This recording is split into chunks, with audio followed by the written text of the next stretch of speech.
Be fun. Okay, welcome to the compost pile. Today's episode features this wonderful man that I've known for some years now, probably over 30 years. Does that sound right? 30 years? 25. 20 at least, 20, 25. We're getting close to 30 years, Daniel. This is Mr. Daniel Lawse, who is with the Virtus Group. And I am going to ask you, Daniel, before, just thank you for coming on the podcast today, and ask you just to introduce yourself and what is your calling? How do you understand your calling to the work that you do? Thank you, Laura. It's such a joy to be on this call with you. Yes, we have a long history of troublemaking, good trouble. So my title is Chief Century Thinker and Principal at Veritas Group. I co-founded this company that does sustainability and climate consulting 15 years ago. We're celebrating in July of this year. And we do climate action that counts by co-creating a thriving and resilient world. And I'm fortunate that my calling is very much what the mission of our company is, to co-create a thriving and resilient world. As a co-owner, I get to shape that a little bit. But to go a little bit deeper, I spent a lot of time in the years that I knew you early on thinking about vocation and what is it that I am called to do? What does the world need? And what are the gifts and talents that I have? A lot of it's Parker Palmer, right? Mm-hmm. Um, and I hear the earth hurting, and I have a gift of healing. So, on a deeper level, I like to say that my calling is to heal the relationship between people and the earth. I have another way of saying that, but that's probably the most concise. I'll share the other way is to co-create a world where everyone can shine like the sun. And that's a nod to Thomas Merton and Fifth and Walnut when he experienced everybody shining brightly. And I've had moments like that. And I want to co-create a world where everybody can shine like the sun. And I do that by healing the relationship between people and the planet, because we are not in right relationship much of the time. Yeah, and we're going to talk about right relationship too as we go on here, Daniel. Thank you for introducing yourself so poetically. I feel like before the hour is up, we probably will launch into some poetry between the two of us, because sometimes metaphor, right, is the only appropriate way through to healing. And Yeah. and I feel like your life is poetic. So we're gonna ask you to just reflect on this with our audience. Um, Environmental justice, eco justice are terms that people hear fairly regularly. How does one or both apply to the work that you do every day? And how do you see environmental justice, eco justice as issues that really do relate with what you do daily? Well, interestingly enough, serendipitously, I just walked out of a team meeting to come to this call. And at the team meeting, we were discussing our approach to JEDIA: justice, equity, diversity, inclusion, accessibility. And it's essential. I can't separate the sustainability and climate work I do from the justice work. It shows up differently in different spaces because I'm very tuned into the audience. And I like to say I meet people where they are and push them to go further. So with some of our partners, we work with large, complex organizations and do climate action plans, climate vulnerability assessments, greenhouse gas inventories, and we do implementation, GSD. We get shit done. I figured I could say that since this is the Compost Pile podcast. Uh, and it's so important in the work that we do to, as much as we can, and I feel like I'm qualifying this a lot because I wish I could do more, but we can't always do more, at least not yet. And maybe we should, or maybe we can, and I'm not pushing myself enough.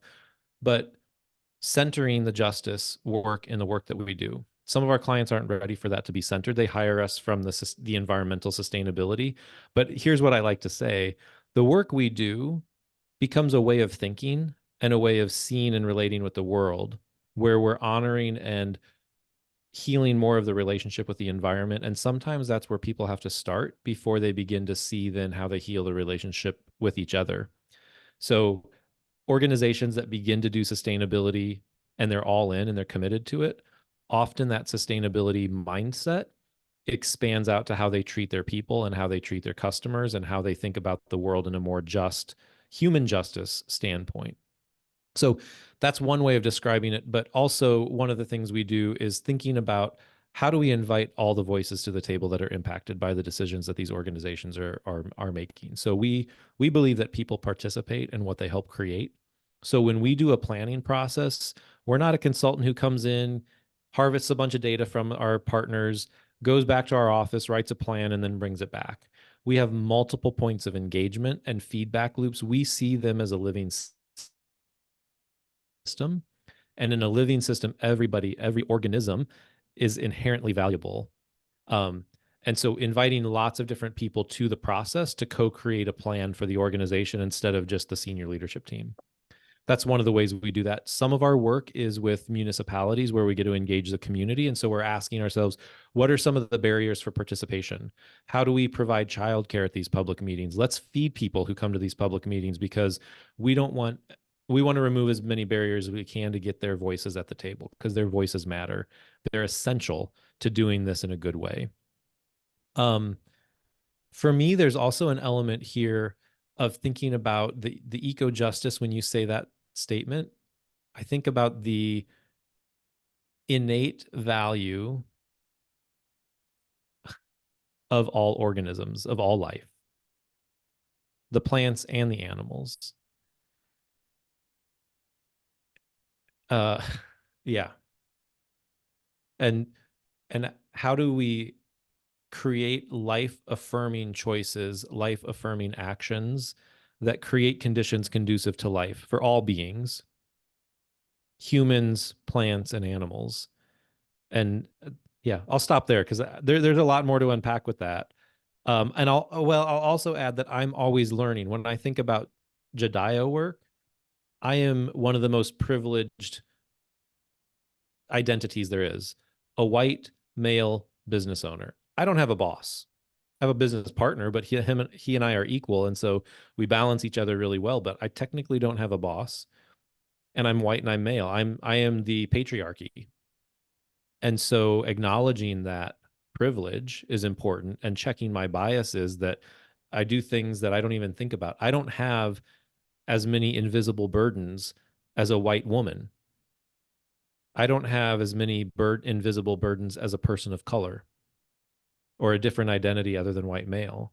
And so I try to understand what some of those burdens are that other people carry, so that I can be mindful when I'm in spaces to create conditions for all people. Um, and I'm human, Laura. I fail at this over and over again, and I succeed at it. And it's this continuous cultivation of, this is where my mindfulness practice comes into play. Like, it's noticing when I get off center, when I'm having bias, and returning. And some of that noticing has to come from other people calling me in and saying, Daniel, that didn't work. And then me learning and trying to do better, but also being human. I don't do better immediately. I don't get told do it this way and then start doing it that way. And I have to cultivate that in myself to notice and return. And so, like, that's kind of my mantra, is notice and return. And I have to know what I'm returning to, which is a world of justice, a world where everyone can shine like the sun, where relationships are healed and healing. Oh, thank you. You know, Daniel, you said something really touching there about eco-justice and the innate value of all life. I want to go back for a minute. Environmental justice, eco-justice. Like you, I understand eco-justice to mean justice for all living being and what that looks like. And in order to notice that in return, we have to understand what constitutes an injustice. So in terms of environmental justice, coming out of the civil rights movement, right? That there's that inevitable right connection of racial injustice with environmental injustice, which affects the human community, right? Preventing access to Earth's goods for significant underserved populations, along with the degradation of Earth and exposure to the degradation of Earth. And environmental justice seeks to find some remedy for these gross inequities across the human population. And then we look to, eco justice, to broaden our sense of we. What constitutes our wider we. And so when we say, there needs to be justice for all of us, we're talking about, global system, and how does that really shake out? It seems to me, I mean, you guys are based in Omaha, Nebraska, but your mission is quite large, and your we is phenomenally large, right? It's the Yeah. planet, it's the biosphere. And so, if you could talk a little bit about, when you go to your day-to-day work, and I know that you're dealing with sustainability and environmental justice regularly, how do you see it opening more toward eco-justice as you keep working? I'm going to go back for a minute on the environmental justice piece and just affirm and name, right, the people who have had the least impact on the planet and the harms of the planet are suffering the consequences the most. They're the ones who get the pollution dumped in their backyard. They're the ones who have to breathe the polluted air and have more respiratory illness. They're the ones who sea level rise and severe weather events. They lose their homes and they can't rebuild. They don't have the support network or the finances, or they don't have as many resources to be able to be resilient in these events. And so figuring out ways for our partners to think about that when we do climate vulnerability assessments, thinking about, we encourage them to work and reach out to partnerships and their local communities and think about, we work with a lot of zoos and aquariums and some public institutions. And so could you be a cooling center for those high heat days for the low income communities and the people who literally might not have air conditioning in their homes? There are some places, Pacific Northwest, where there's not air conditioning as a standard because they've never needed it. But then they have a heat wave like they did a couple years ago, and people don't know what to do because there's no air conditioning. Um, so yeah, thank you for letting me go back to that. When you ask about the eco justice piece and how do we widen this, um, I love Thich Nhat Hanh, and you already said poetry, right? So I'm going to quote him because this is something where in my privilege and opportunity as a business owner and doing amazing work, our team doing amazing work across the country, I've been able to present at different conferences. And there was a zoo and aquarium conference, Green Summit, where I was asked to present on something around sustainability and regeneration. And I changed my entire presentation like the couple days I was there leading up to it and focused on this concept here. Thich Nhat Hanh says, we are the earth walking on earth. When we see this, we know that to preserve other species is to preserve ourselves. And just the other day, I took a 1 hour walk from my home to downtown Omaha. So you kind of know the area, Laura. Mhm. And my mantra on that walk was, I am the soil, I am the trees, I am the earth, I am walking on earth. I'm the buildings, I'm the built environment. And like on a very physical basis, you take away iron from my body, I no longer exist. You take away oxygen from me, carbon from me, I don't exist. And these same elements are in everything else around me. The breath that I exhaled, part of the tree I just walked by, and that tree becomes part of me as I inhale the oxygen it just respirated out. Um, and so there is an element of understanding that level of interconnectedness at a profound level that I experience, and I try to find ways to bring those moments of awe and connection to our partners. But quite honestly, not everybody's ready for it. And I slide it in.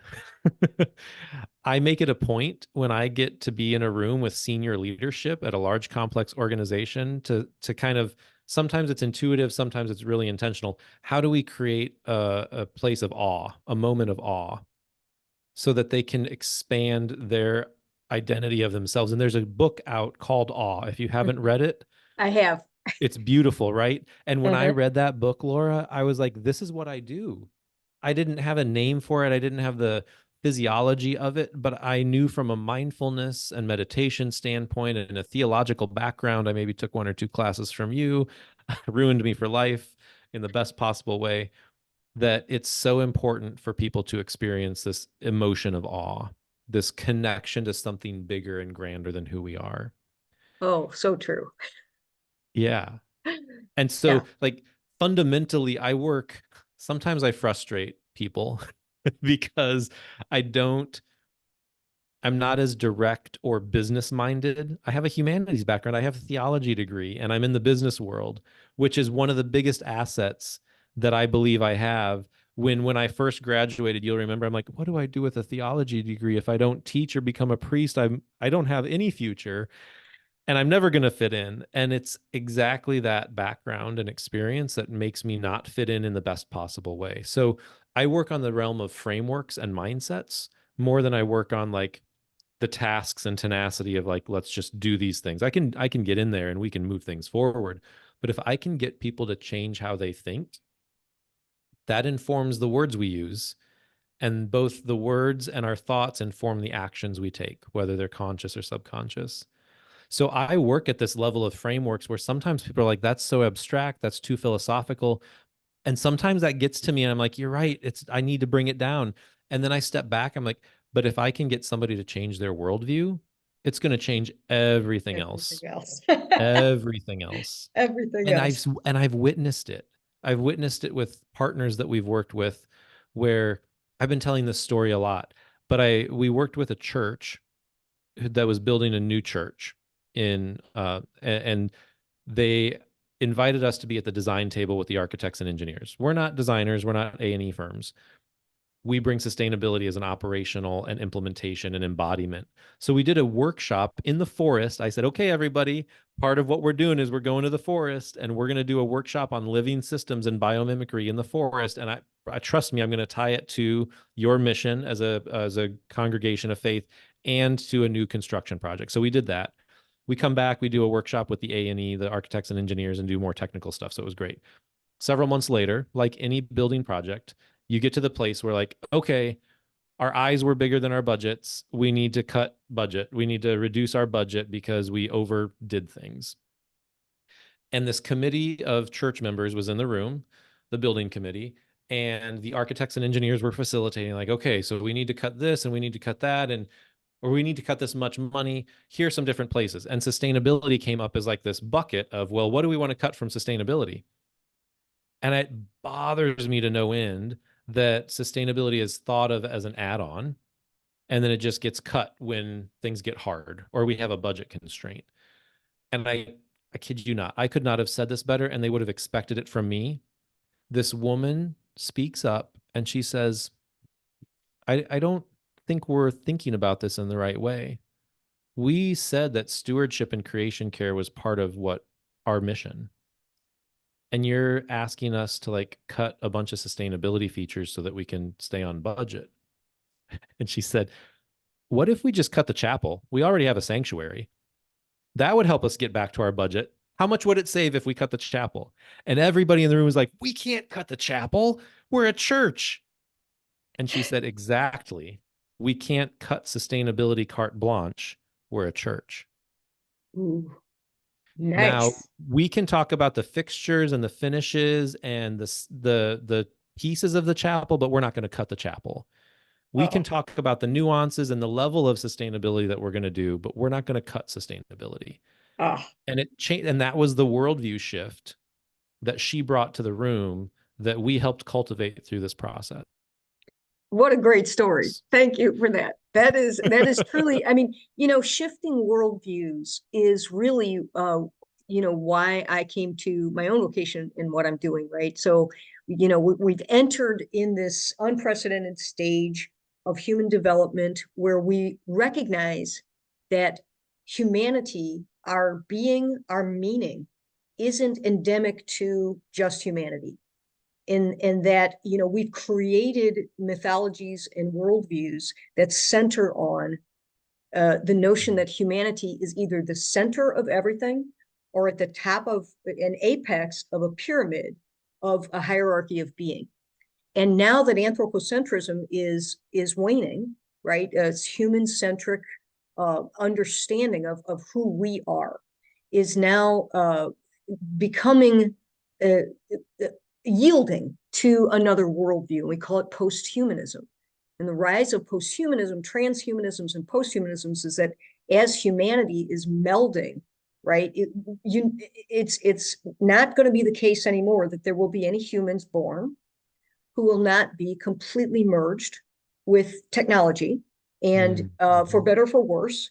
And that as we understand, unification approaching, or however it is that we want to understand the merging of humanity with technology and what constitutes being human, what that meaning is for all of us. Now we start looking at environmental justice and eco justice. Environmental justice, which is definitely coming out of the civil rights movement, has very much to do with equitable access, right, for all human beings.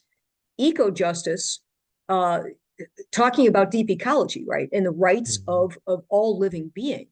But now we're in this phase of posthumanism, where we understand that anthropocentric concerns need to not necessarily be marginalized or pushed aside, but in the work of the great E.O. Wilson, right, half Earth, that there's a sense that we can't recover as a global living organism without according some way of recognizing not just the rights of all living being on a par with humanity's rights, Mm-hmm. but that we are synergistically and energetically connected in a way that requires an unprecedented collaboration. And so, as you're looking at this post-human context, Daniel, and you understand, what does it mean to be human? What concerns should occupy our central focus as human beings in this post-human context, as we're trying to take care of Earth, which is ravaged by our Mm-hmm. doing? What should occupy us right now?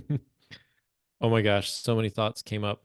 Um, One is like when I don't throw around the word humanism very often, and when it has been in my purview, it's been focused on the technological revolution and what happens when technology is so integrated with us.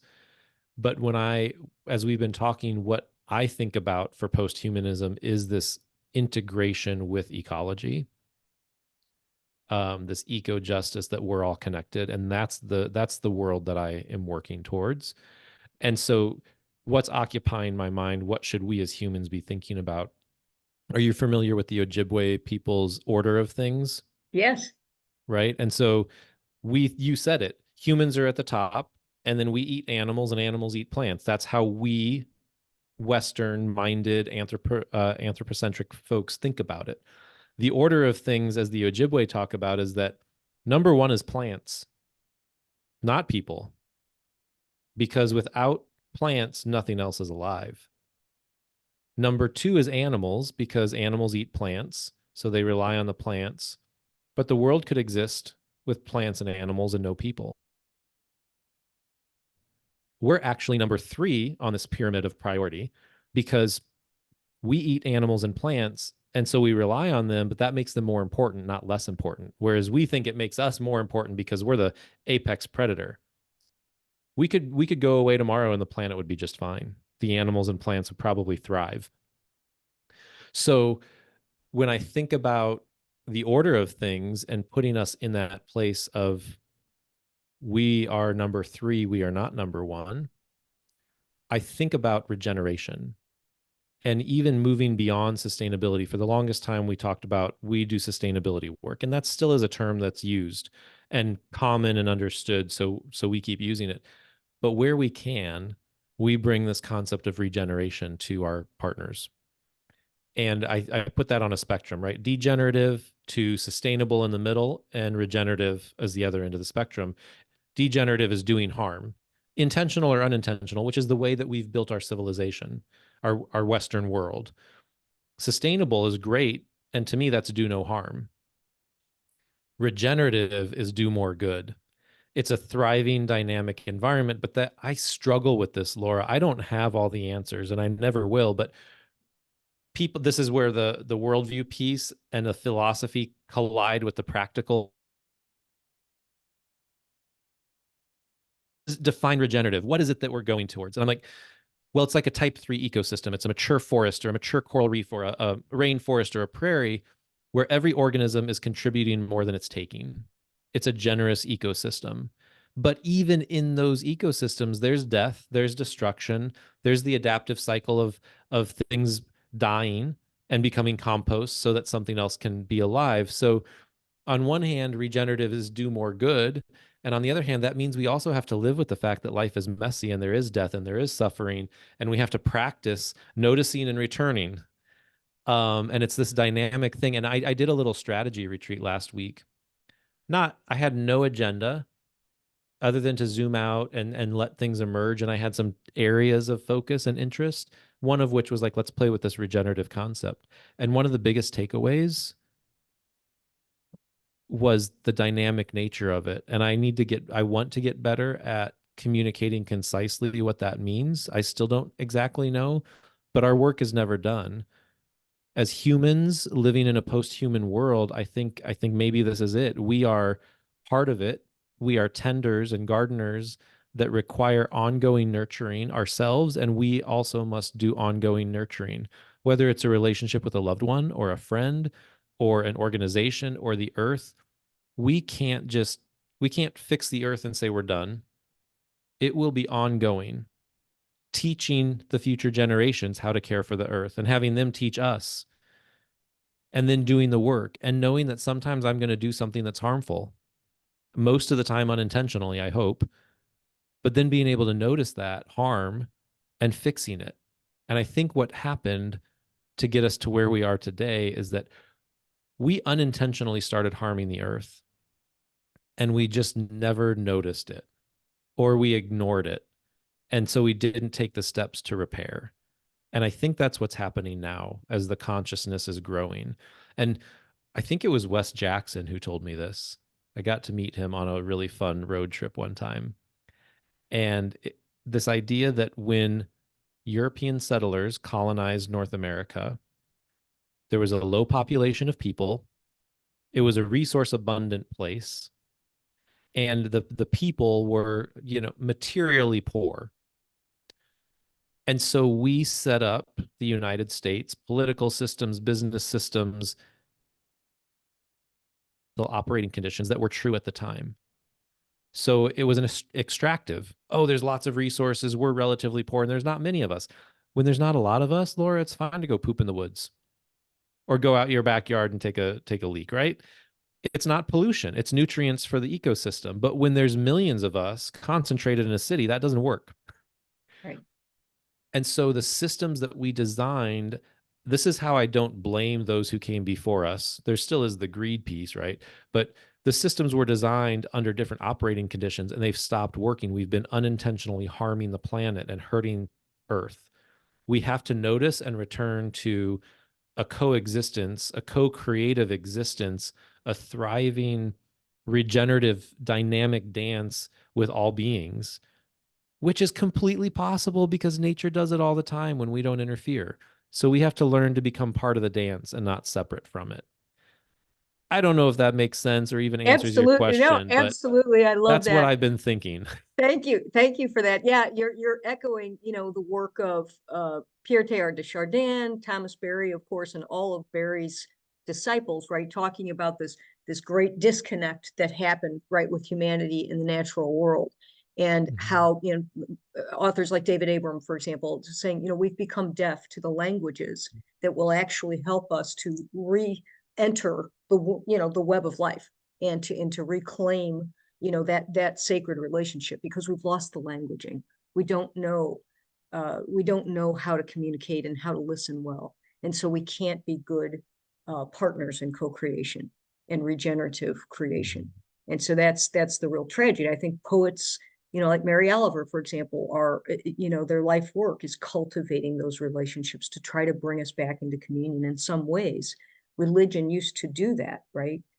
Institutionalized religion, which was unfortunately inculcated with these same systems, systemic destruction that you're referring to, aren't speaking by and large to people anymore. Which leads me to my last question. If you're still game for it, Daniel, is Yeah. if you could talk a little bit how you understand Earth spirituality, eco-spirituality, for yourself in this post-human context? What does it look like for you?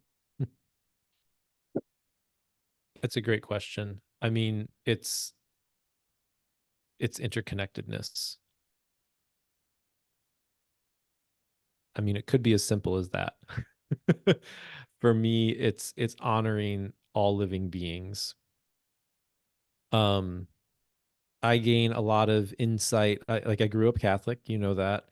The thing that keeps me tethered to Catholicism is Catholic social teaching, Laudato Si. Um, some of these beautiful pieces of Catholic teaching that do resonate and make sense, versus some of the human caused suffering that the institution has created and destructive destructive forces. I also get a lot of my inspiration from Taoism and Buddhism and Eastern thought, which is much more nature based. We I've done some meditation retreats and I learned a prayer that there was a much longer one for before meals. So this is the after meal prayer, but I adapted it so that my kids now say it instead of we do the bless us, O Lord thing still, but we also do having started this meal, we give thanks and remembrance. May all beings be happy, may all beings be loved and well fed, and may all beings awaken to find their ways. And that's maybe that sums it up. It's about relationship, right relationship with all beings, and going back to the dynamic nature. And it's kind of frustrating, it kind of pisses me off, Laura, because I like to think that I can achieve the thing, I can get there, I can achieve enlightenment. um but right relationship means I'm going to mess up sometimes. I've unintentionally hurt my wife and my children through things I've said, and I have to become a master of repair. So, right relationship with all beings also means I have to be a master of repair because I'm going to hurt people, harm things. Again, most of the time unintentionally, hopefully all the time unintentionally, but it's going to happen because I'm human and I don't know all the things. I don't know all the right words to say or the right tone to use when I'm in a room with people, and I might be hurting somebody. Um, so being attentive, noticing and returning. I don't know. I feel like I'm being repetitive here. There's something that's on the tip of my tongue, and I can't quite grasp at it. Give me just a second.